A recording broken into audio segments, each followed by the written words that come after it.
Capítulo 7. Desenvolver hábitos positivos com o subconsciente. William James, o pai da psicologia norte-americana, disse que a maior descoberta do século XIX não se encontrava no campo da ciência física. A maior descoberta foi o poder do subconsciente sustentado pela fé. Em todo ser humano há um reservatório sem limites de poder, que pode superar qualquer problema no mundo. A felicidade verdadeira e duradoura entrará na vida do indivíduo no dia em que ele tiver a percepção clara de que pode superar qualquer fraqueza, ou seja, no dia em que compreender que seu subconsciente pode resolver seus problemas, curar seu corpo e fazê-lo prosperar além de seu maior sonho. Qualquer um vai se sentir muito feliz quando o filho nascer, quando se casar, quando se formar na faculdade, quando conquistar uma grande vitória, ou ganhar um prêmio, quando ficar noivo da garota mais encantadora ou noiva do rapaz mais bonito. Essa lista pode continuar com as inúmeras experiências que fazem uma pessoa feliz. No entanto, independentemente do quanto essas experiências sejam maravilhosas, não resultam em uma felicidade de fato duradoura, pois as experiências são transitórias. O livro dos Provérbios dá uma resposta a esta questão. Feliz é aquele que confia no Senhor. Quando confia no Senhor, o poder e a sabedoria de seu subconsciente, para liderar, guiar, governar e dirigir todos os seus caminhos, o indivíduo se torna equilibrado, sereno e tranquilo. À medida que irradia amor, paz e boa vontade, o indivíduo constrói uma superestrutura de felicidade para todos os dias de sua vida. A escolha da felicidade. A felicidade é um estado de espírito. Existe uma frase na Bíblia que diz: "Escolhei hoje a quem quereis servir." O homem tem a liberdade de escolher a felicidade. Isso pode parecer bastante simples, e de fato é talvez, seja por isso que as pessoas tropecem no caminho para a felicidade, pois não veem como é simples obter a chave para ela. As maiores coisas da vida são simples, dinâmicas e criativas. E são elas que produzem o bem-estar e a felicidade. São Paulo revela como é possível pensar no próprio caminho para uma vida de poder dinâmico e felicidade através das seguintes palavras. Além disso, irmãos, tudo o que é verdadeiro, tudo o que é nobre, tudo o que é justo, tudo o que é puro, tudo o que é amável, tudo o que é de boa fama, tudo o que é virtuoso e louvável, eis o que deve ocupar vossos pensamentos. Filipenses 4:8. Como escolher a felicidade? É preciso começar desde já a escolher a felicidade. E é assim que se deve fazer. Quando abrir os olhos de manhã, diga a si mesmo: ordem divina, tome conta da minha vida hoje e todos os dias. Todas as coisas cooperam para o meu bem-estar no dia de hoje. Este é um dia novo e maravilhoso para mim. Nunca haverá outro dia como este. Sou guiado pelo divino durante todo o dia, e tudo o que eu fizer vai prosperar. O amor divino me cerca e me envolve, e sigo em frente em paz. Sempre que minha atenção se desviar do que é bom e construtivo, vou trazê-la imediatamente de volta para a contemplação do que é belo e de boa fama. Sou um imã espiritual e mental, que atrai todas as coisas que me abençoam e me fazem prosperar. Vou ter grande sucesso em todos os meus compromissos do dia de hoje. Vou, definitivamente, ser feliz o dia inteiro. É só começar cada dia dessa maneira para escolher a felicidade e se tornar uma pessoa radiante de alegria. O hábito de ser feliz.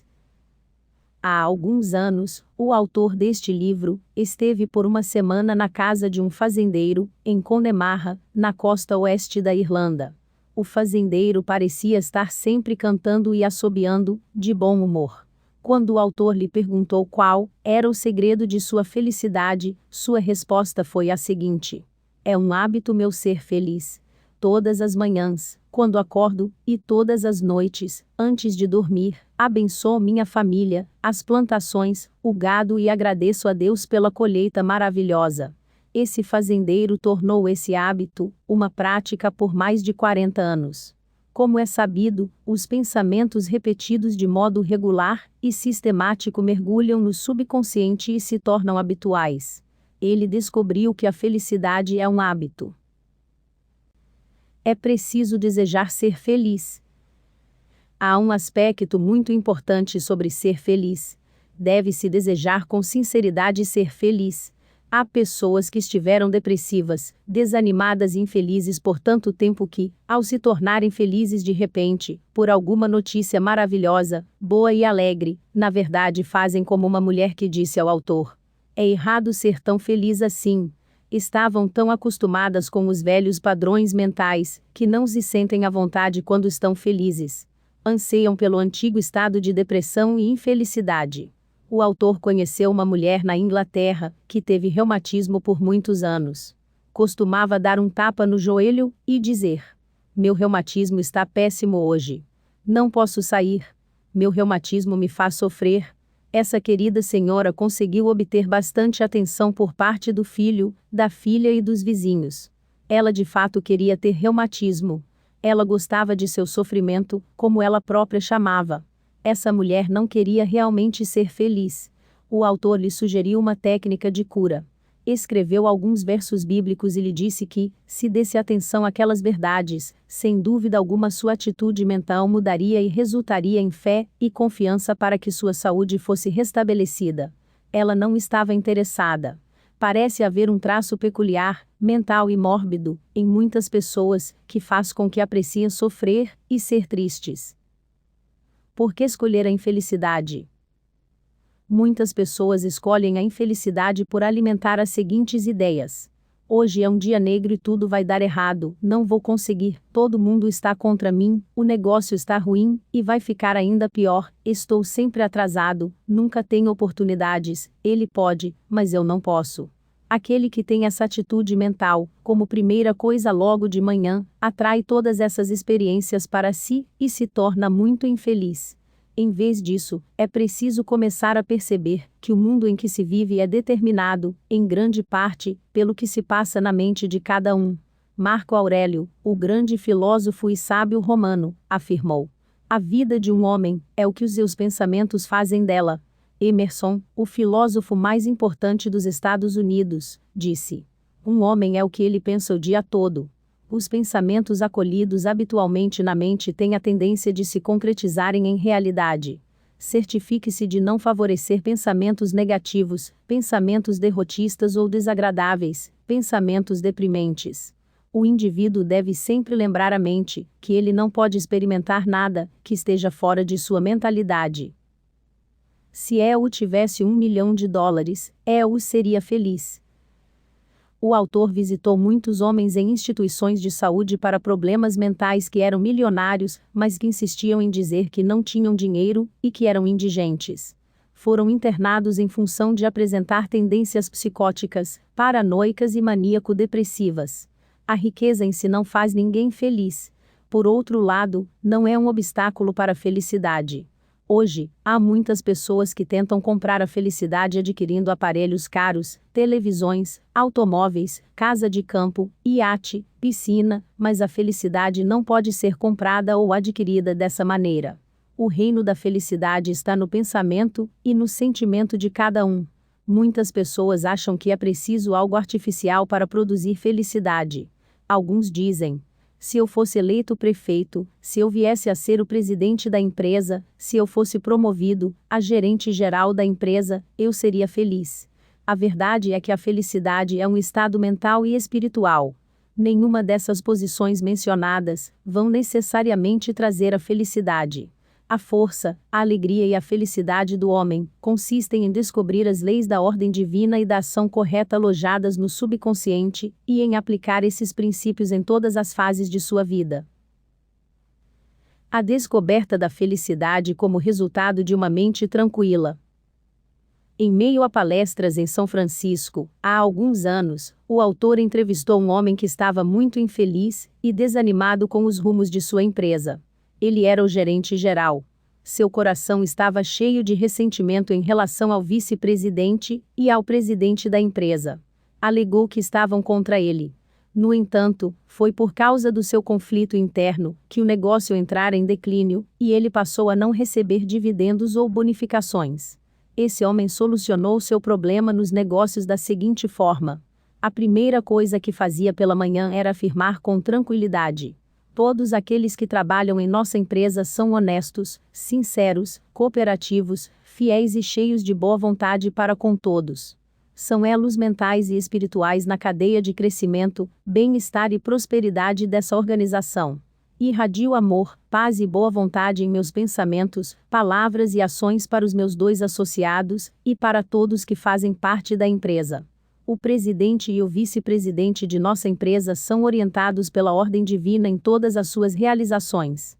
A inteligência infinita do meu subconsciente toma todas as decisões por mim. Há apenas ação correta em todas as nossas transações de negócios e em nossas relações uns com os outros. Envio os mensageiros de paz, amor e boa vontade para o escritório antes de mim. A paz e a harmonia reinam supremas nas mentes e nos corações de todos que trabalham na empresa, eu inclusive. Agora sigo em frente, para iniciar um novo dia, cheio de fé, confiança e convicção. O executivo repetia a meditação acima lentamente 3 vezes pela manhã, sentindo a verdade do que afirmava. Quando pensamentos de medo ou raiva se apossavam de sua mente, durante o dia, dizia a si mesmo: a paz, a harmonia e o equilíbrio governam minha mente em todos os momentos. Ao conseguir disciplinar sua mente dessa forma, todos os pensamentos destrutivos deixaram de ocorrer, e a paz passou a reinar em sua mente. E foi assim que obteve resultado. Na sequência, escreveu ao autor para dizer que, ao final de cerca de 2 semanas de reorganização mental, o presidente e o vice-presidente o chamaram no escritório, elogiaram suas operações e suas ideias novas e construtivas, e salientaram que se sentiam felizes em tê-lo como gerente geral. O autor ficou muito feliz em descobrir que o homem encontrou a felicidade dentro de si mesmo. O bloqueio não está lá de fato. O autor leu um artigo de jornal, há alguns anos, que falava sobre um cavalo que recuara ao se deparar com um tronco no meio da estrada. A partir daí, toda vez que se deparava com aquele tronco, o cavalo recuava. O fazendeiro arrancou o tronco, queimou e nivelou o piso da estrada. Ainda assim, durante 25 anos, toda vez que passava pelo lugar do antigo tronco, o cavalo recuava. O cavalo estava recuando baseado na lembrança do tronco. Não há bloqueio à sua felicidade, a não ser em nível de pensamento e imaginação mental de cada indivíduo. O medo ou preocupação o impedem de prosseguir. O medo é um pensamento que se aloja na mente. É possível desenterrá-lo a qualquer momento, suplantando com fé no sucesso, na realização e na vitória sobre todos os problemas. O autor conheceu um homem que fracassou nos negócios. Cometi erros. E, com isso, aprendi bastante. Pretendo voltar aos negócios, e sei que terei um sucesso extraordinário. Ele enfrentou o bloqueio em sua mente.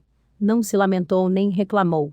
Simplesmente eliminou o obstáculo do fracasso, e, através da fé em seus poderes interiores para apoiá-lo, baniu todos os pensamentos de medo e antigas depressões. Basta acreditar em si mesmo para ser bem-sucedido e feliz. As pessoas mais felizes. O homem mais feliz é aquele que produz e pratica constantemente aquilo que de melhor existe dentro dele. A felicidade e a virtude se complementam. Os melhores não são necessariamente os mais felizes, mas os mais felizes, geralmente, são os melhores na arte de viver uma vida bem-sucedida. Deus é o que há de maior e melhor dentro de você. Aquele que expressa mais o amor, a luz, a verdade e a beleza de Deus, torna-se uma das pessoas mais felizes do mundo. Epiteto, o filósofo estoico grego, afirmou: só há um caminho para a tranquilidade da mente, e para a felicidade, e para que isso esteja presente no seu espírito ao despertar de manhã, durante todo o dia, e à noite, quando for dormir. Renunciar às coisas que não dependem da nossa vontade, e confiar tudo a Deus. Como o subconsciente remove bloqueios mentais? A solução encontra-se dentro do problema. A resposta está em cada pergunta. Para toda pessoa que, ao se defrontar com uma situação difícil, não puder enxergar um caminho de modo claro, o melhor procedimento é assumir que a inteligência infinita, que está dentro do próprio subconsciente, conhece tudo e vê tudo, tem a resposta e vai revelá-la naquele momento. A nova atitude mental, de que a inteligência criativa trará uma solução feliz, vai possibilitar que se chegue a uma resposta. pode ter certeza de que essa atitude da mente vai trazer ordem, paz e sentido para todas as realizações do indivíduo que empregá-la. Como quebrar ou construir um hábito? O ser humano é uma criatura feita a hábitos. O hábito é a função do subconsciente. Aprende-se a nadar, andar de bicicleta, dançar e dirigir carro ou se fazer essas coisas de forma consciente, repetidas vezes, até que sejam estabelecidas trajetórias no subconsciente do indivíduo. Depois, a ação automática do hábito do subconsciente assume o controle. Isso, às vezes, é chamado de segunda natureza, que é uma reação do subconsciente ao pensamento e à ação. O indivíduo é livre para escolher um bom ou um mau hábito. Ao repetir um pensamento ou ato negativo durante determinado período de tempo, o indivíduo estará sob a compulsão de um hábito. A lei do subconsciente é o hábito. Como quebrar o mau hábito? Em um dado momento, o Sr. Jones disse ao autor: "Uma vontade incontrolável de beber se apodera de mim, e fico bêbado por 2 semanas inteiras. Não consigo largar esse hábito terrível." De tempos em tempos, essas experiências acontecem com esse homem infeliz. Ele desenvolveu o hábito de beber em excesso. Embora tenha começado a beber por iniciativa própria, passou a perceber também que podia mudar esse hábito e estabelecer um novo. Contou que, embora conseguisse controlar seus impulsos por algum tempo, enquanto estivesse com força de vontade, os esforços contínuos para deter os vários impulsos apenas faziam com que os problemas se tornassem piores.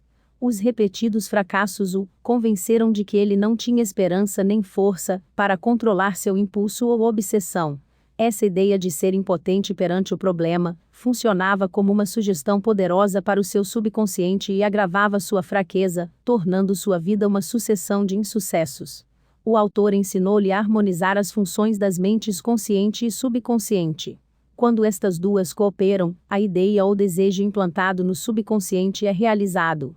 A mente racional concordou que, se o caminho ou trajetória do antigo hábito deixava em apuros, ele poderia, de modo consciente, criar uma nova trajetória em direção à liberdade, à sobriedade e à paz de espírito. Apesar de saber que seu hábito destrutivo era automático, como o havia adquirido através de uma escolha consciente, ele percebeu que, se pôde ser condicionado negativamente, poderia também ser condicionado positivamente. Como resultado, parou de pensar que era impotente para superar o mau hábito. Além disso, entendeu com clareza que não havia nenhum obstáculo à sua cura, a não ser dentro do próprio pensamento. Portanto, não havia motivo para um grande esforço mental ou coerção mental. O poder da imagem mental. O Sr. Jones adquiriu a prática de relaxar o corpo e entrar em um estado meditativo de calma e sonolência. Em seguida, ocupava a mente com a imagem do resultado pretendido, sabendo que o subconsciente poderia trazer o caminho mais fácil. Imaginou sua filha parabenizando por sua libertação e lhe dizendo: "Papai, é maravilhoso tê-lo de volta em casa.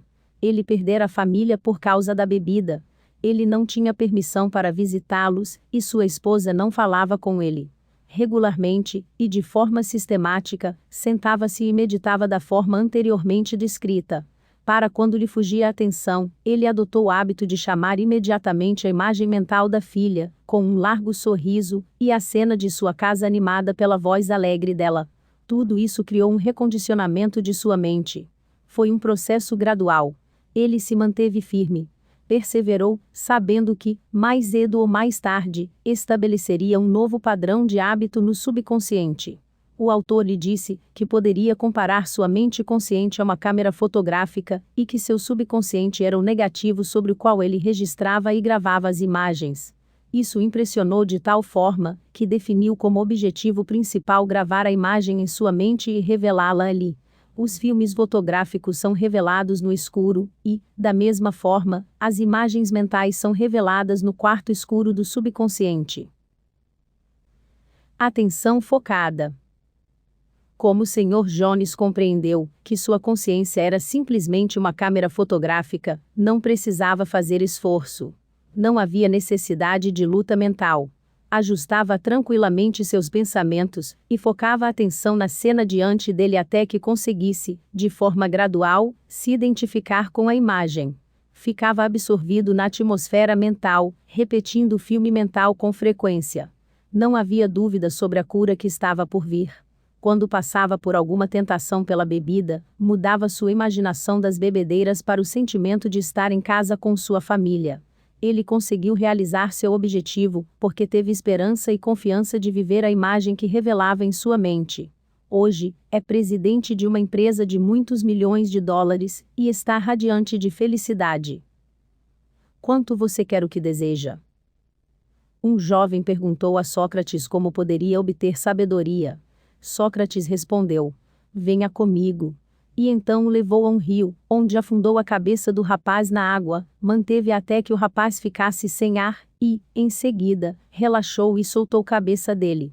Quando o rapaz se recompôs, Sócrates perguntou: o que foi que mais desejou enquanto estava debaixo d'água? Eu queria ar, respondeu o rapaz. Quando quiser sabedoria tanto quanto desejou respirar enquanto estava imerso na água, você a receberá, respondeu-lhe Sócrates.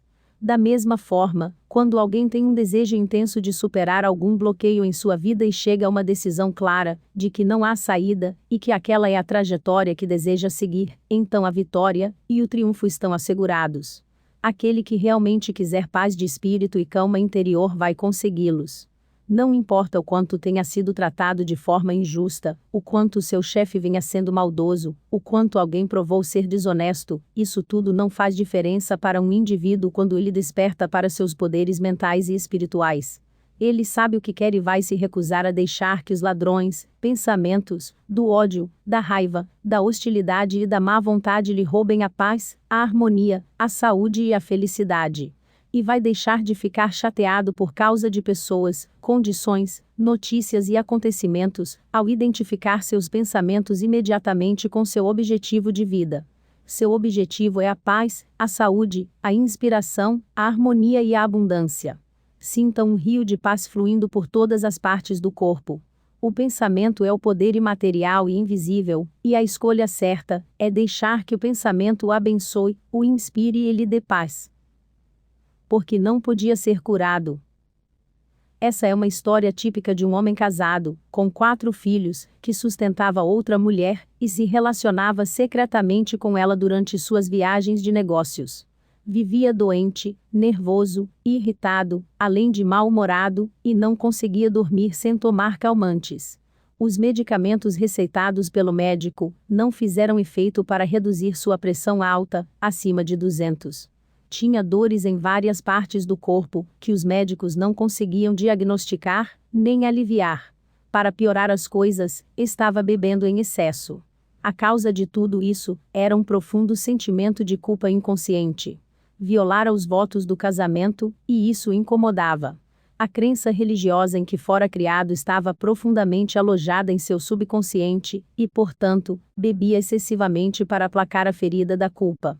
Alguns inválidos tomam morfina e codeína para dores intensas, e ele estava ingerindo álcool para a dor ou ferida de sua mente. Tratava-se da velha história de acrescentar combustível ao fogo. A explicação e a cura. Ele ouviu a explicação de como sua mente funcionava. Deparou-se com o problema, enfrentou e desistiu de sua vida dupla. Sabia que seu exagero na bebida era uma tentativa inconsciente de fuga. A causa oculta alojada em seu subconsciente tinha de ser erradicada, para que a cura viesse, como sequência. Começou a semear seu subconsciente, de 3 a 4 vezes por dia, com a seguinte oração: minha mente é repleta de paz, equilíbrio, harmonia e estabilidade. O infinito está estendido em repouso sorridente dentro de mim. Não tenho medo de nada no passado, no presente ou no futuro. A inteligência infinita do meu subconsciente me guia, me orienta e me dirige por todos os caminhos. Enfrento agora cada situação com fé, equilíbrio, tranquilidade e confiança. Estou completamente livre do vício. Minha mente é repleta de paz interior, liberdade e alegria. Perdoo a mim mesmo e, portanto, sou perdoado. A paz, a sobriedade e a confiança reinam supremas em minha mente. Esse homem repetia essa oração com frequência, conforme descrito, com total consciência do que estava fazendo e do motivo para tal. O fato de saber o que estava fazendo deu-lhe a fé e a confiança de que necessitava. Aprendeu que, à medida que fazia essas declarações em voz alta, lentamente, com sentimento e com um propósito, elas mergulhariam de forma gradual em seu subconsciente. Como sementes, essas afirmações germinariam e dariam frutos de sua espécie. As verdades nas quais estava concentrado passavam pelos olhos, os ouvidos ouviam o som e as vibrações de cura dessas palavras, alcançavam o subconsciente e destruíam todos os padrões mentais negativos que causavam todas as dificuldades. A luz dissipa a escuridão. O pensamento construtivo destrói o pensamento negativo. Ele sofreu uma transformação e tornou-se um novo homem em um mês. Recusando-se a admitir. Aquele que é alcoólatra ou viciado em drogas deve admiti-lo. Não deve se esquivar do assunto. Muitas pessoas permanecem na condição de alcoólatras por se recusarem a admitir que são viciados. Essa doença é uma instabilidade, um medo interior. A pessoa se recusa a enfrentar a vida e, portanto, tenta fugir de suas responsabilidades através da bebida. O alcoólatra não tem livre escolha, embora acredite que tenha, e possa até se gabar de sua força de vontade. Aquele que bebe habitualmente, e diz cheio de si largo a bebida na hora que quiser não tem o poder de fazer com que essa afirmação se torne verdade, pois não sabe onde se encontra esse poder. O alcoólatra ou drogado vive em uma prisão psicológica criada por ele próprio, e está limitado às próprias crenças, opiniões, formação e influências do ambiente em que vive. Como a maioria das pessoas, ele é uma criatura acostumada a hábitos. Está condicionado a reagir da maneira que reage. A construção da ideia de liberdade. Pode-se construir a ideia de liberdade e paz de espírito mentalmente, para que se chegue às profundezas do subconsciente. Como o subconsciente é todo-poderoso, é ele que vai libertar o alcoólatra de todo o desejo por álcool. Portanto, ao ter uma nova compreensão de como a mente funciona, o alcoólatra vai poder sustentar sua afirmação e provar a verdade para si mesmo. 51% curado. Ter um profundo desejo de se livrar de qualquer hábito destrutivo já equivale a 51% da cura. Quando o indivíduo tem um desejo maior de abandonar um mau hábito do que de permanecer com ele, não sentirá muita dificuldade para adquirir a liberdade plena. Qualquer pensamento fixado na mente pelo indivíduo é ampliado por ela. Ao envolver a mente com o conceito de liberdade, libertação do hábito e de paz de espírito, e mantê-la focada nessa nova direção da atenção, o indivíduo gera sentimentos e emoções que, gradualmente, imprimem uma qualidade emocional ao conceito de liberdade e paz. Qualquer ideia que passe a ter um cunho emocional, por obra do indivíduo, é aceita pelo subconsciente e é concretizada em realidade. A lei da substituição. É preciso compreender que algo bom pode vir do próprio sofrimento. O sofrimento nunca é em vão. No entanto, é tolice continuar sofrendo. A continuidade do vício em bebida vai trazer a deterioração e a decadência física e mental. É preciso que o indivíduo compreenda que é o poder do subconsciente que o sustenta. Mesmo que seja dominado pela melancolia, deve começar a imaginar a alegria da liberdade, que está armazenada dentro de si. Esta é a lei da substituição. Como sua imaginação levou para a bebida, deve deixar que ela agora o leve para a liberdade e a paz de espírito. Vai sofrer um pouco, mas é em prol de um propósito construtivo. Vai suportar como uma mãe as dores do parto e, da mesma forma, gerará um filho na mente. Seu subconsciente dará à luz sobriedade. A causa do alcoolismo. A verdadeira causa do alcoolismo é o pensamento negativo e destrutivo, pois o homem é a forma como ele pensa.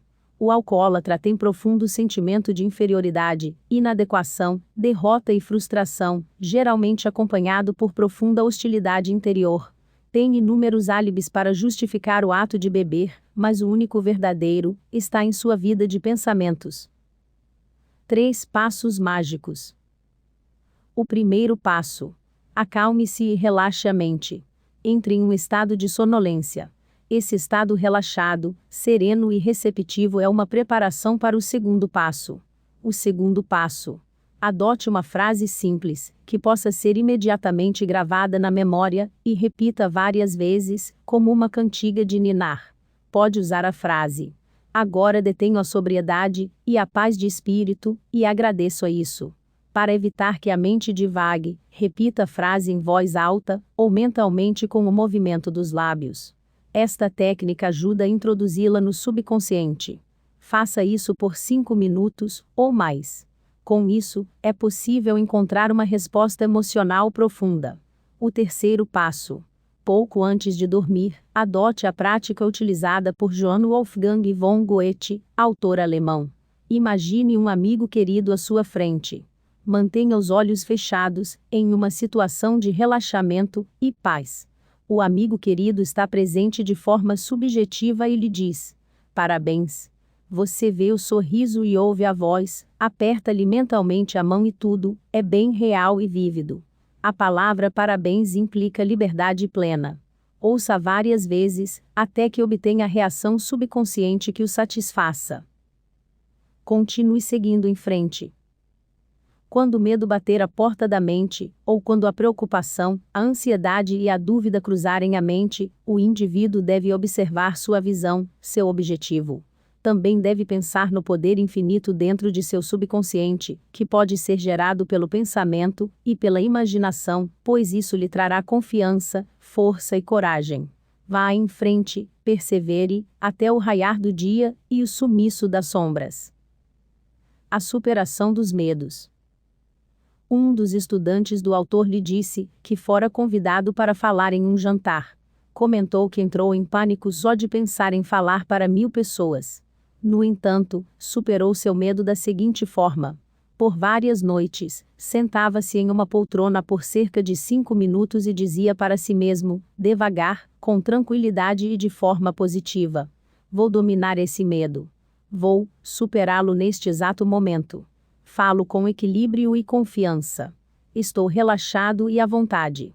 Com isso, fez uso de uma lei definida da mente e superou o medo. O subconsciente é receptivo à sugestão e controlado por ela. Quando o indivíduo acalma a mente e relaxa, os pensamentos do seu consciente mergulham no subconsciente por meio de um processo semelhante à osmose, no qual os fluidos separados por uma membrana porosa se misturam. À medida que essas sementes positivas, ou pensamentos, afundam na área do subconsciente, elas germinam, geram frutos e, consequentemente, o indivíduo se torna equilibrado, sereno e calmo. O maior inimigo do homem. Dizem que o medo é o maior inimigo do homem. O medo está atrás do fracasso, da doença e das pobres relações humanas. Milhões de pessoas têm medo do passado, do futuro, da velhice, da insanidade e da morte. O medo é um pensamento da mente, e o indivíduo tem medo de seus próprios pensamentos. Um menino pode ficar paralisado de medo, quando lhe dizem que tem um bicho-papão debaixo de sua cama que vai levá-lo embora. Quando o pai acende a luz e mostra que não tem nenhum monstro, ele é libertado do medo. O medo instalado na mente do menino era tão real quanto, se de fato houvesse um bicho-papão. Ele foi curado de um pensamento falso em sua mente. A coisa que ele temia nunca foi real. Da mesma forma, os medos das pessoas, em grande parte, não são medos pautados na realidade, e sim um conglomerado de sombras sinistras, e as sombras não retratam realidade alguma. Faça aquilo que teme. O filósofo e poeta Ralph Waldo Emerson, certa vez, afirmou: faça aquilo que tem medo de fazer, e a morte do medo será certa. Houve um tempo em que o autor deste livro tinha um medo indescritível, quando se via diante de uma plateia. O modo com que superou esse medo, foi ficando diante da plateia, fazendo aquilo que tinha medo de fazer, e a morte do medo foi certa. Quando afirma de forma positiva que vai dominar seus medos e chega a uma decisão definida em seu consciente, o indivíduo libera o poder do subconsciente que, por sua vez, flui em resposta à natureza do seu pensamento. Como banir o medo do palco? Uma moça fora convidada para uma audição. Estava ansiosa para o teste, porém, fracassara anteriormente em 3 ocasiões, devido ao medo do palco. Era dona de uma voz muito boa, mas tinha certeza de que, quando chegasse o momento de cantar, seria acometida pelo medo do palco. O subconsciente toma os medos do indivíduo como um pedido, processa-os para manifestá-los e os torna realidade. Nas 3 audições anteriores, ela desafinou, desequilibrou-se e acabou chorando. A causa, conforme descrito acima, foi uma autossugestão involuntária, isto é, um silencioso pensamento de medo de cunho emocional e subjetivo. A moça superou o medo com a seguinte técnica: ficava isolada em seu quarto 3 vezes ao dia. Sentava-se confortavelmente em uma poltrona, com o corpo relaxado e os olhos fechados. Acalmava a mente e o corpo o máximo possível. A inércia favorece a passividade e torna a mente mais receptiva à sugestão. Combatia a sugestão de medo através da conversa que mantinha consigo mesma. Canto maravilhosamente bem. Estou equilibrada, serena, confiante e calma. Repetia essas palavras devagar, com tranquilidade e sentimento, de 5 a 10 vezes a cada sessão. Eram 3 dessas sessões durante o dia, além de uma noite, pouco antes de dormir. Ao final de uma semana, estava completamente equilibrada e confiante, de modo que fez uma audição excepcional. Pratique o procedimento acima, e a morte do medo será certa. Medo do fracasso. De vez em quando o autor era procurado por jovens de uma universidade local, assim como por professores, que pareciam sofrer de amnésia sugestiva no momento dos exames. A queixa era sempre a mesma. Sei as respostas depois que o exame termina, mas não consigo me lembrar delas durante a prova. A ideia, que acaba se concretizando em realidade, é aquela para a qual damos invariavelmente uma atenção concentrada. O autor acredita que cada um deles era obcecado com a ideia de fracasso. Era o medo que estava por trás da amnésia temporária, além de ser a causa de todo o acontecimento. Um jovem estudante de medicina, era o aluno mais brilhante de sua classe, embora se visse como um fracasso, para responder a questões simples na hora dos exames, tanto escritos quanto orais. O autor lhe explicou que o motivo era o fato de ficar preocupado e com receio durante vários dias antes da realização dos exames. Esses pensamentos negativos se tornavam carregados de medo. Os pensamentos envoltos pela poderosa emoção do medo são concretizados em realidade no subconsciente. Em outras palavras, esse estudante estava pedindo ao subconsciente para fazer com que fracassasse, e era exatamente isso que o subconsciente fazia. No dia do exame, via-se acometido do que é chamado, nos círculos de psicologia, de amnésia sugestiva. Como vencer o medo? O estudante aprendeu que o subconsciente era o depósito da memória, e que esta detinha um registro perfeito de tudo o que ouvira e lera durante a sua formação em medicina. Além disso, aprendeu que o subconsciente era receptivo e recíproco, e que o modo de se comunicar com ele era através de um estado descontraído, sereno e confiante. Toda noite e toda manhã, o rapaz passou a imaginar a mãe parabenizando por suas excelentes notas. Tinha em suas mãos uma carta imaginária da mãe. Quando começou a contemplar o resultado feliz, convocou uma resposta ou reação correspondente ou recíproca em si mesmo. O poder onisciente e onipotente do subconsciente assumiu o controle, ditou regras e passou a dirigir a mente consciente nesse sentido. Imaginou o final, aplicando os meios para sua realização, de acordo com seus desejos. Depois desse procedimento, o jovem não teve mais problemas para passar nos exames seguintes. Em outras palavras, a sabedoria subjetiva assumiu o controle, obrigando-o a dar conta de si mesmo de forma extraordinária. Medo de água, montanhas, lugares fechados, etc. Há muitas pessoas que têm medo de entrar em elevador, escalar montanhas ou mesmo entrar na água. Nesse último caso, pode muito bem ser que o indivíduo tenha passado por experiências desagradáveis na água, quando era jovem, como, por exemplo, ter sido jogado na água à força sem saber nadar. No caso do elevador, o indivíduo pode ter ficado preso nele, em função de algum problema de funcionamento, o que veio a provocar o medo de lugares fechados. O autor, quando tinha cerca de 10 anos de idade, caiu acidentalmente dentro de uma piscina e afundou 3 vezes. Ainda podia se lembrar da água escura acima de sua cabeça, e da falta de ar, que sofreu até que outro garoto o puxasse para fora no último instante. Essa experiência penetrou em seu subconsciente e, durante anos, ele teve medo de água.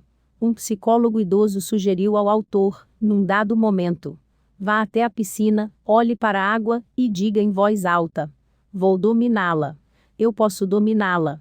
Em seguida, entre nela, faça aulas de natação e supere o medo. O autor fez isso e dominou a água. O indivíduo não deve permitir que a água o domine. E deve lembrar-se de que ele é o mestre da água. Quando assumiu uma nova atitude mental, o poder onipotente do subconsciente respondeu, dando ao autor força, fé e confiança, o que lhe permitiu superar o medo.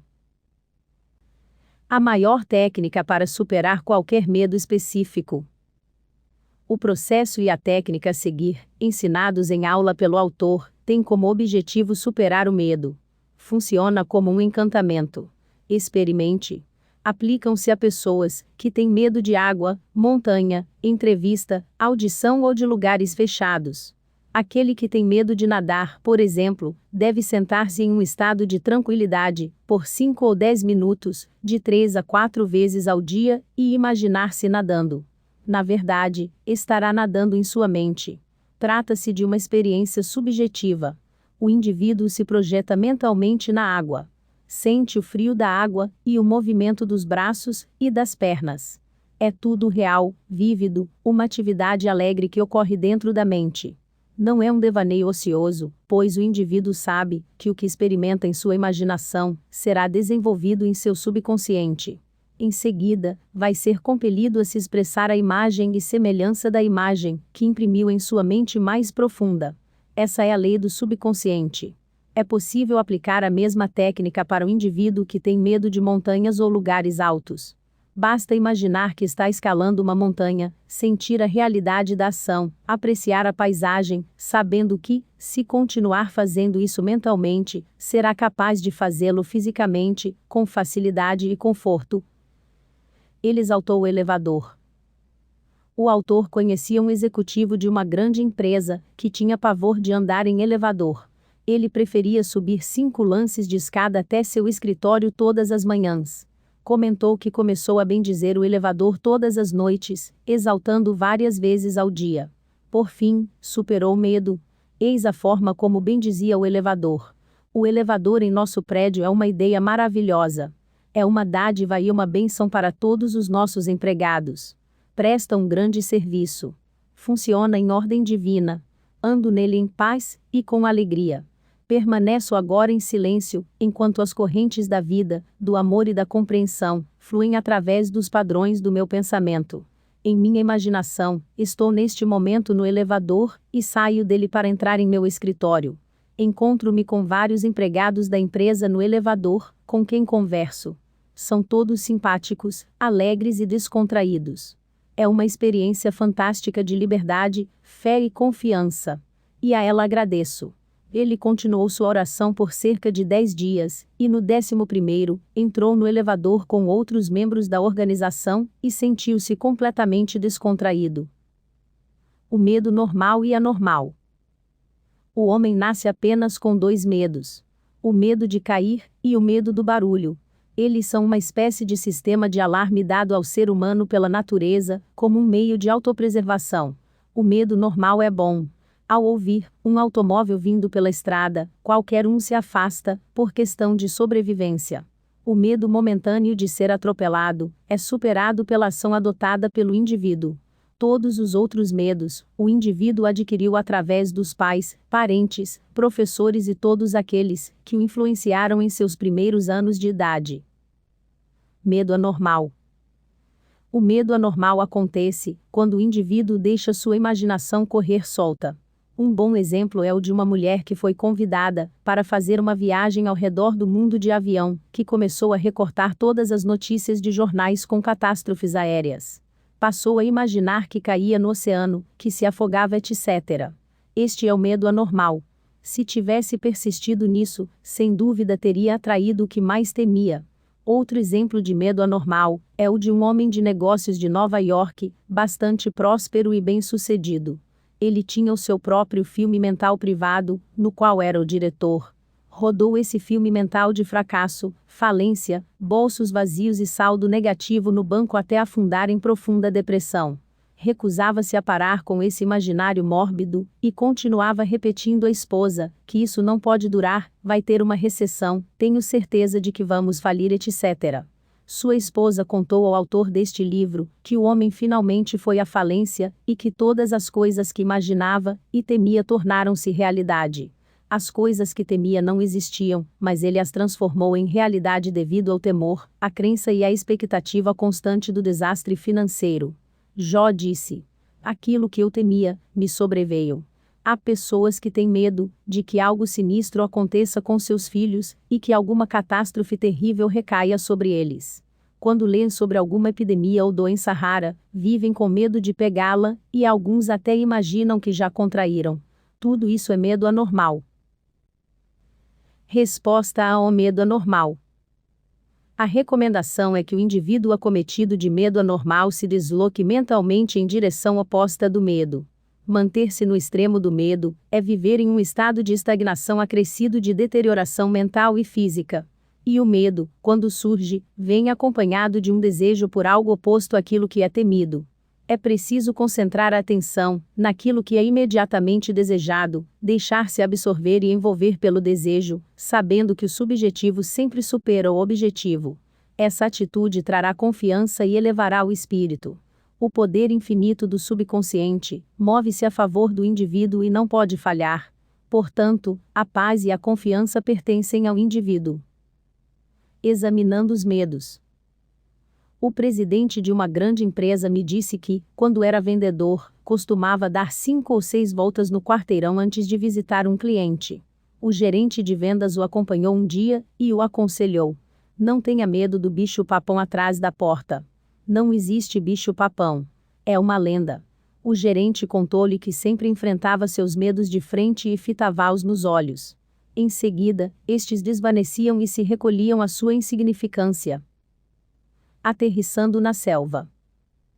Um capelão contou ao autor deste livro sobre suas experiências na Segunda Guerra Mundial.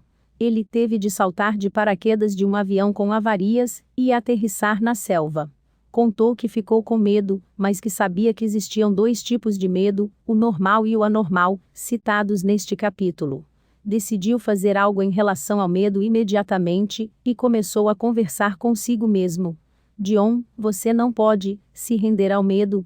Ele é um desejo de proteção e segurança, e um meio de sair daqui.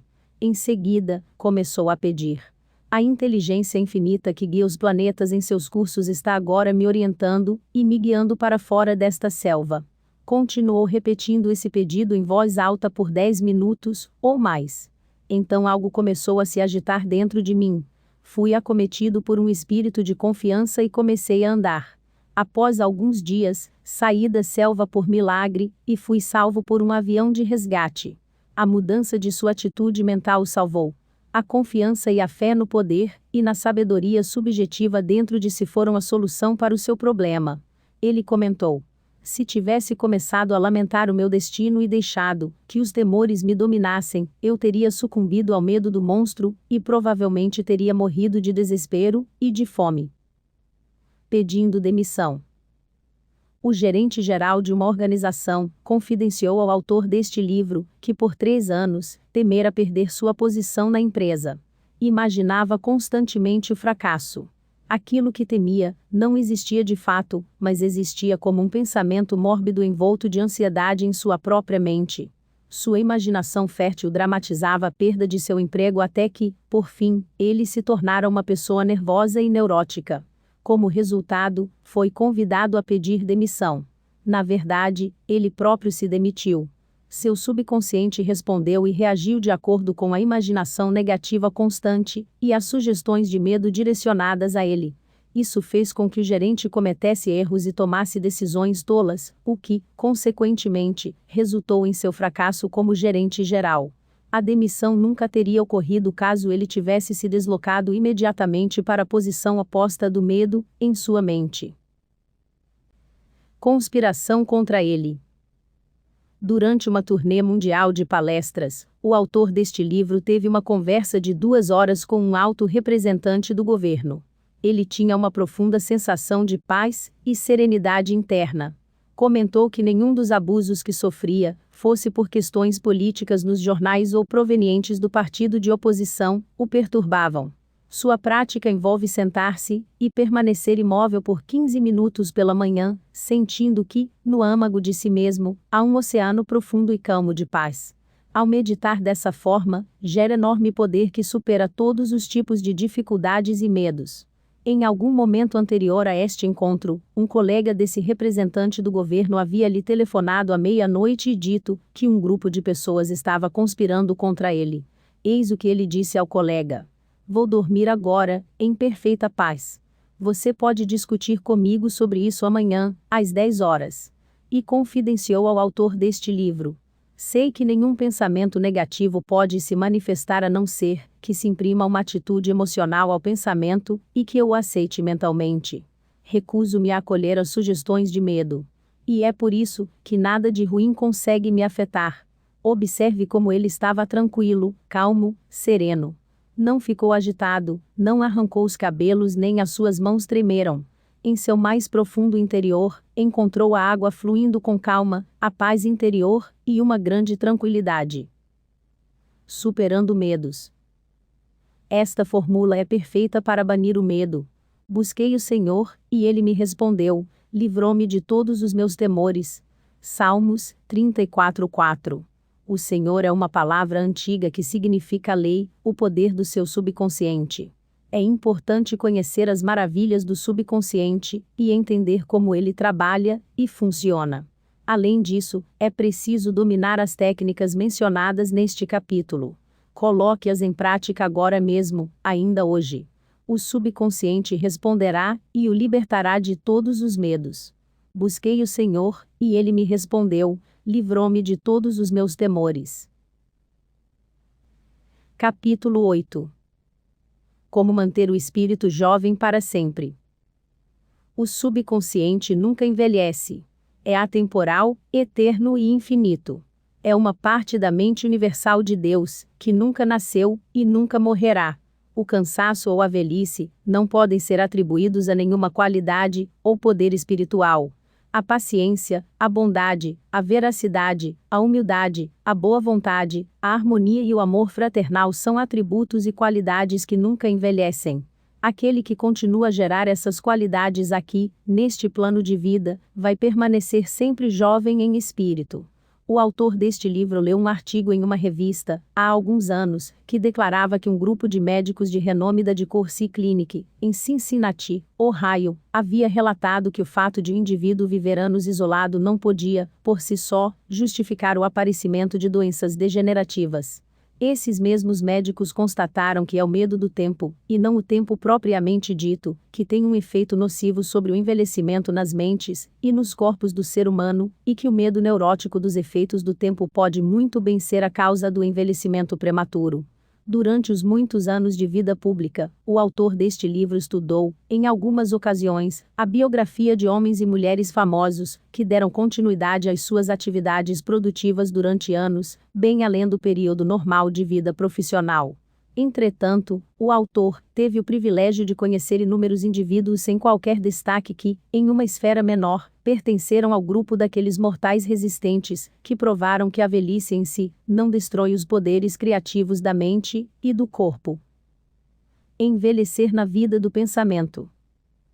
Há poucos anos, o autor visitou um velho amigo em Londres. Ele tinha mais de 80 anos, encontrava-se doente e, obviamente, estava se rendendo à idade avançada. A conversa entre os dois revelou sua fraqueza física, seu sentimento de frustração e uma deterioração geral que se aproximava da ausência de vida. Queixava-se por ser inútil e por ninguém mais o querer. Com uma expressão de desânimo, traiu sua falsa filosofia. Nós nascemos, crescemos, envelhecemos, e não servimos para nada, e esse é o fim. Essa atitude mental de futilidade e inutilidade era a principal razão para sua doença. A única coisa que via pela frente era senilidade, nada mais. Na verdade, ele envelheceu em sua vida de pensamento, e seu subconsciente concretizou todas as evidências de seu pensamento habitual. A velhice é o alvorecer da sabedoria. Infelizmente, muitas pessoas têm a mesma atitude desse homem infeliz. Elas têm medo do que chamam de velhice, o fim, a extinção, o que, na verdade, quer dizer que tem medo é da vida. No entanto, a vida é interminável. A velhice não é o passar dos anos, é o alvorecer da sabedoria.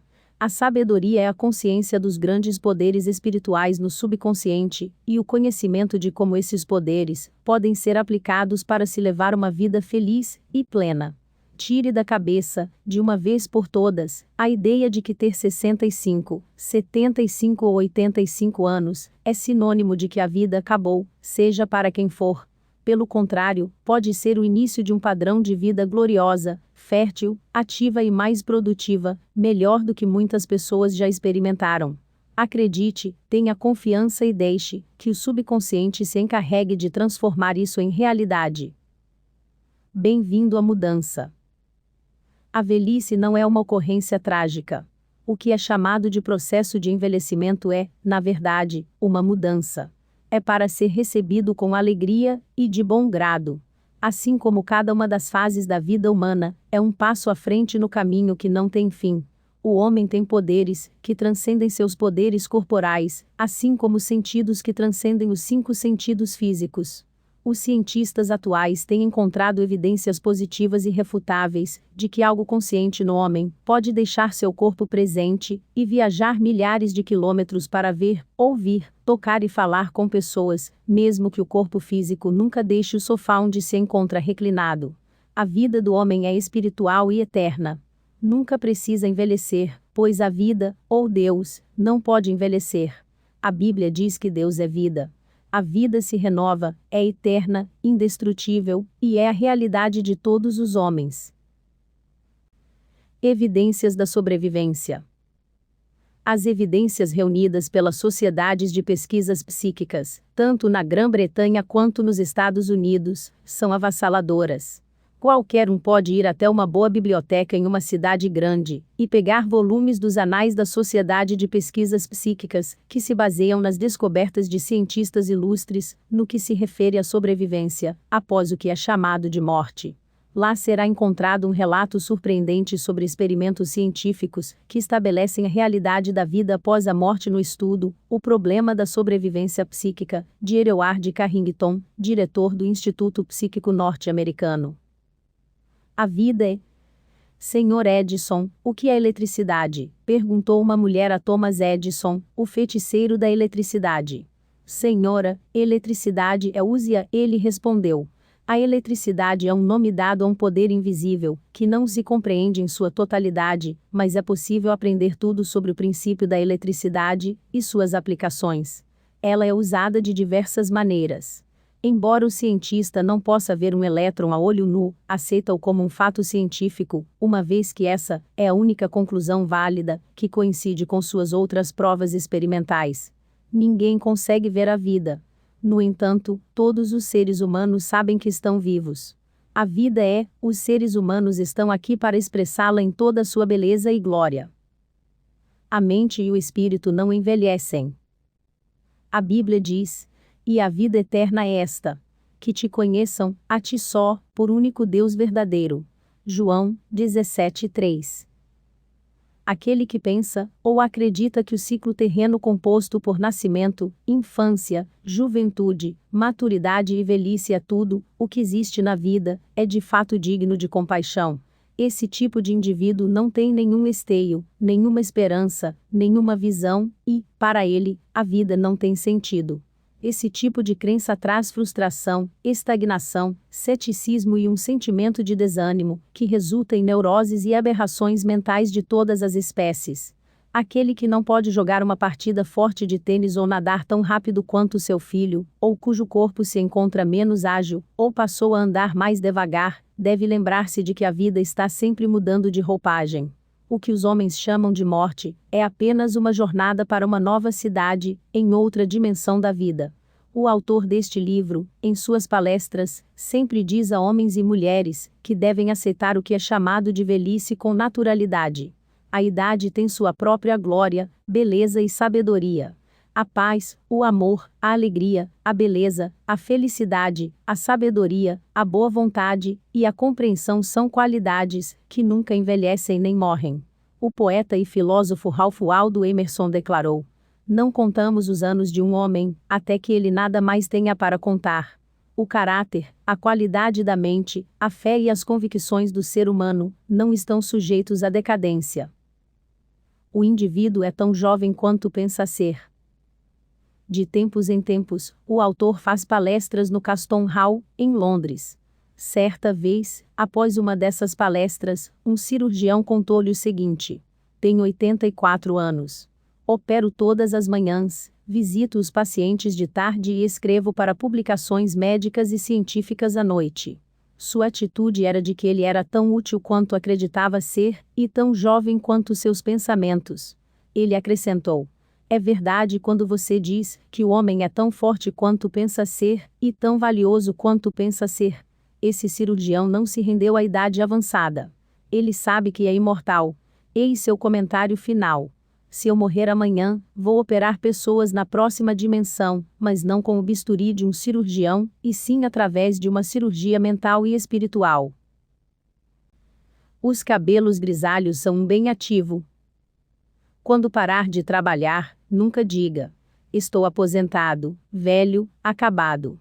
Isso aponta em direção à estagnação, à morte e, sem dúvida, pode levar o indivíduo ao fim. Alguns homens são velhos aos 30 anos, enquanto outros são jovens aos 80. A mente é o mestre tecelão, o arquiteto, o designer e o escultor. George Bernard Shaw ainda estava bem ativo aos 90 anos, e a qualidade artística de sua mente não tinha relaxado em suas atividades profissionais. O autor se encontra com homens e mulheres que comentam, vez ou outra, que alguns empregadores praticamente batem a porta na cara deles quando dizem ter mais de 40 anos. Essa atitude, por parte dos empregadores, deve ser considerada como fria, calculista, perversa e completamente desprovida de compaixão e compreensão. Parece que dão ênfase total à juventude, imaginando que o indivíduo precisa estar abaixo dos 35 anos para ter consideração. O raciocínio por trás disso é, com certeza, muito frívolo. Se o empregador parasse e pensasse, perceberia que o homem ou a mulher não estão comercializando sua idade ou cabelos grisalhos, e sim querendo oferecer talento, experiência e sabedoria acumulados por anos de experiência no mercado da vida. A idade é um bem ativo. A idade do empregado deve ser um bem ativo distinto para qualquer organização, devido aos anos de prática e aplicação dos princípios da regra de ouro, e da lei do amor, e da boa vontade. Os cabelos grisalhos, para aqueles que os têm, devem representar maior sabedoria, habilidade e compreensão. A maturidade emocional e espiritual deve ser um bem importante para toda e qualquer organização. Não se deve pedir a um homem para parar de trabalhar aos 65 anos. Esse é o momento da vida em que ele pode ser mais útil para lidar com problemas de pessoal, fazer planos para o futuro, tomar decisões e orientar os outros no campo das ideias criativas, com base em sua experiência e discernimento em relação à natureza dos negócios. Viva de acordo com a idade. Um roteirista de Hollywood contou ao autor deste livro que tinha de escrever roteiros voltados para mentes de crianças de 12 anos. Isso é uma tragédia, uma vez que se espera que grandes massas de pessoas se tornem maduras emocional e espiritualmente. Com isso, dá-se ênfase total à juventude, apesar de a juventude ser a fase da inexperiência, da falta de discernimento e do julgamento precipitado. Consigo acompanhar o melhor deles. Eis uma situação de um homem de 65 anos que está tentando desesperadamente se manter jovem. Ele nada com homens mais jovens todos os domingos, faz caminhadas longas, joga tênis e se vangloria de suas proezas e força física, ao anunciar: "Olha, consigo acompanhar o melhor deles." Ele provavelmente se lembra da grande verdade. Porque, como imaginou no seu coração, assim é ele. Provérbios 23:7. Dietas, exercícios e jogos de todos os tipos não vão manter esse homem jovem. É necessário que ele observe que envelhece ou permanece jovem de acordo com os seus processos de pensamento. Seu subconsciente está condicionado aos seus pensamentos.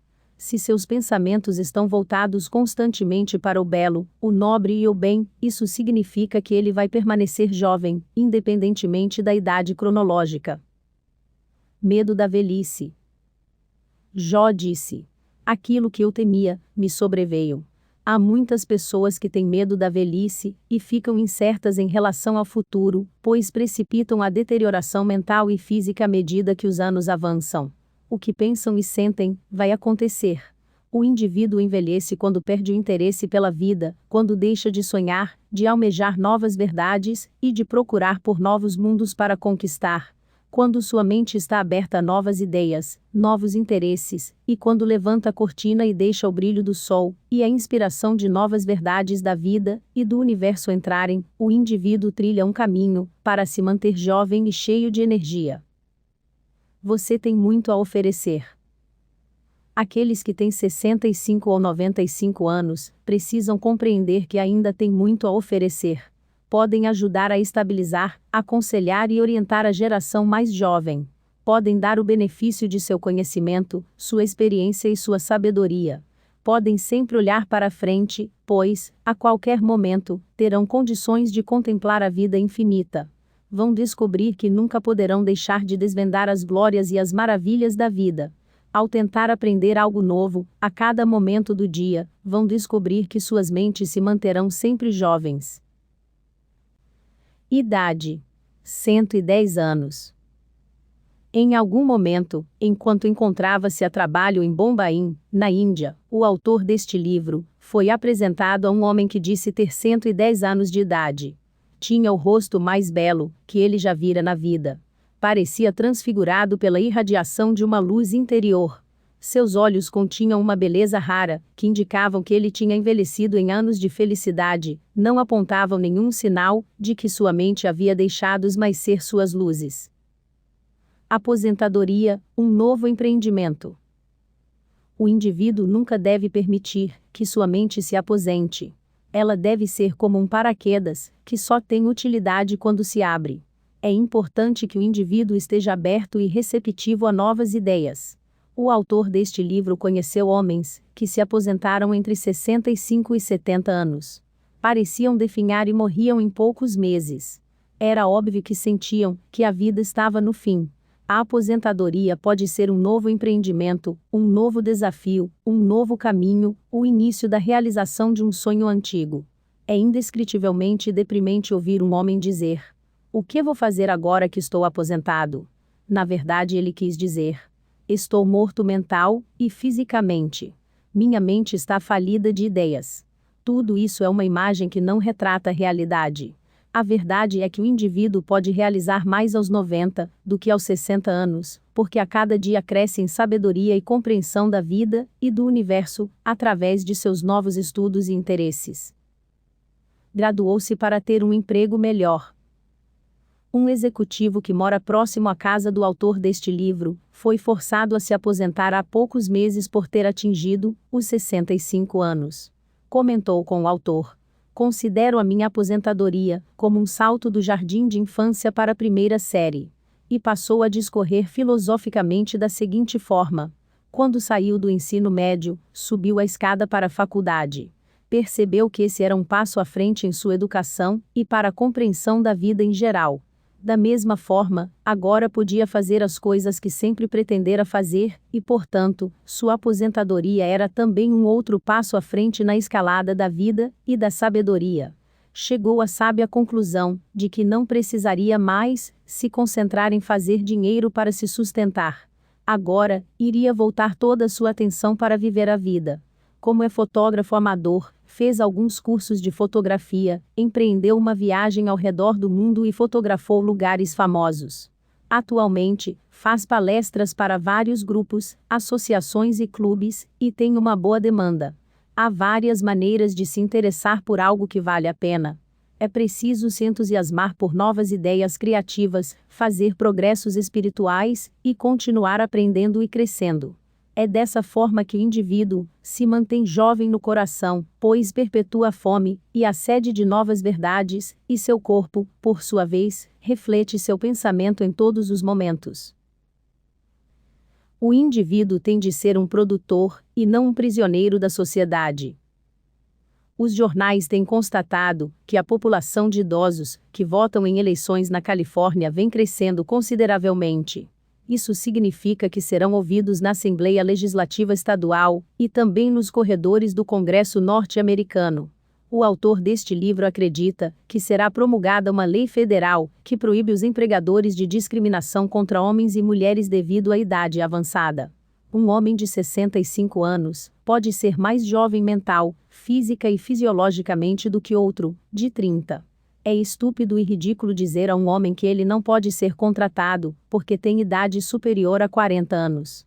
É como lhe dizer que ele está pronto para virar sucata ou ir para o lixo.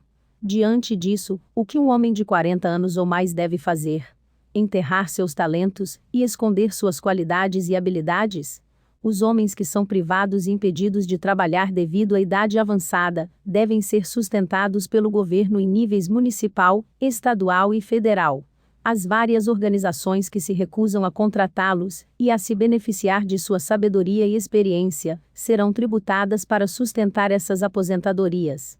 Essa é uma forma de suicídio financeiro. O ser humano está aqui para desfrutar de seu trabalho e para ser um produtor, e não um prisioneiro da sociedade, que o obriga a viver na ociosidade. O corpo desacelera gradativamente, à medida que o indivíduo avança em idade, mas a mente pode ficar muito mais ativa, alerta, viva e acelerada através da inspiração do subconsciente. Na verdade, a mente nunca envelhece. Jó disse: "Ah, quem me dera ser como eu fui nos meses passados, como nos dias em que Deus me guardava. Quando fazia resplandecer a sua lâmpada sobre a minha cabeça, e quando eu pela sua luz caminhava pelas trevas. Como fui nos dias da minha mocidade, quando o segredo de Deus estava sobre a minha tenda." Jó 29:2-4. O segredo da juventude. Para recapturar os dias da juventude, o indivíduo tem que sentir o poder milagroso, curador e rejuvenescedor do subconsciente, se deslocando por todo o seu ser. É preciso ter consciência e sentir que está inspirado, em estado elevado, rejuvenescido e recarregado espiritualmente. Pode borbulhar de entusiasmo e alegria, como nos dias de sua juventude, pela simples razão de que sempre é possível recapturar, mental e emocionalmente, o estado jovial. A lâmpada que brilha sobre sua cabeça é a inteligência divina, que lhe revela tudo o que você precisa saber, além de permitir que afirme a presença de suas boas qualidades, independentemente das aparências. O indivíduo anda pela orientação de seu subconsciente, porque sabe que o alvorecer sempre aparece e as sombras sempre somem. Tenha uma visão positiva de si. Em vez de dizer "estou velho", é fundamental que se diga: "Tenho sabedoria no caminho da vida divina."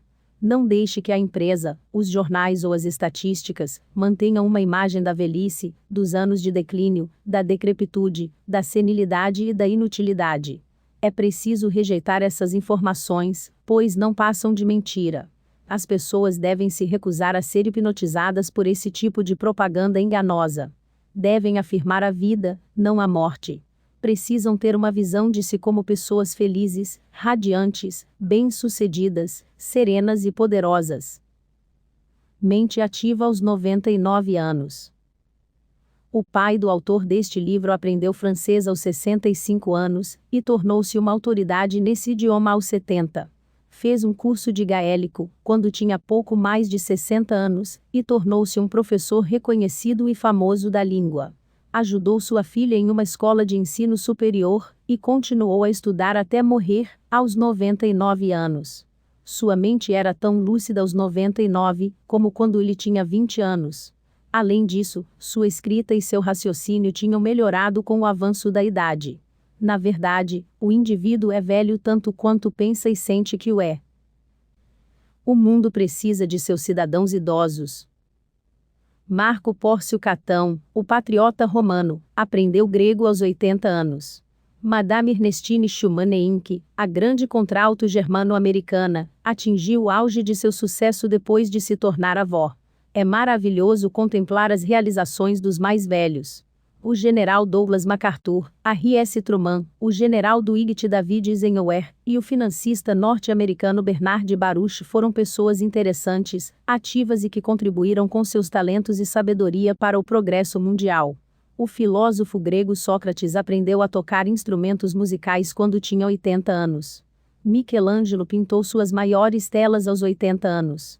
Foi também aos 80 que Simônides de Seuss ganhou o prêmio de poesia. Johann Wolfgang von Goethe terminou Fausto e Leopold von Ranke deu início à obra História do Mundo, que concluiu aos 92 anos. Alfred Tennyson escreveu o magnífico poema Crossing the Bar aos 83 anos. Isaac Newton trabalhava arduamente próximo aos 85 anos.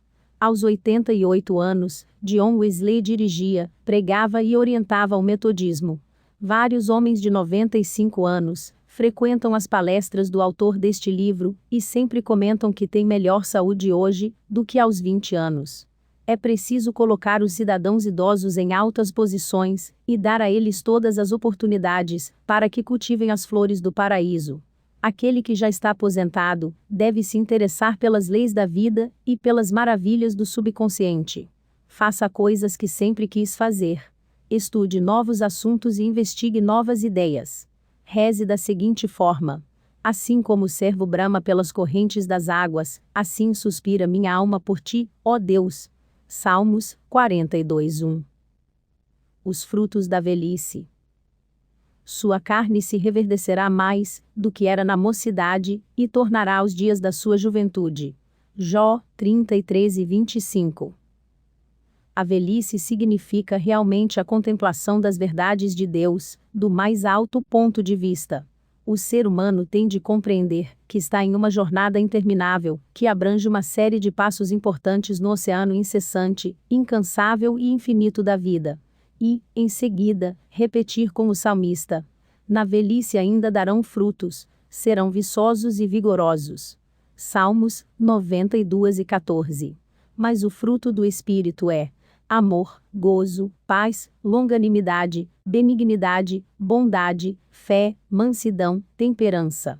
Contra estas coisas não há lei. Gálatas 5:22-23. O ser humano é um filho da vida infinita que não conhece limites. É um filho da eternidade. Se você gostou, por favor, deixe o seu joinha, se inscreva, compartilhe o vídeo com seus amigos. Até o próximo vídeo.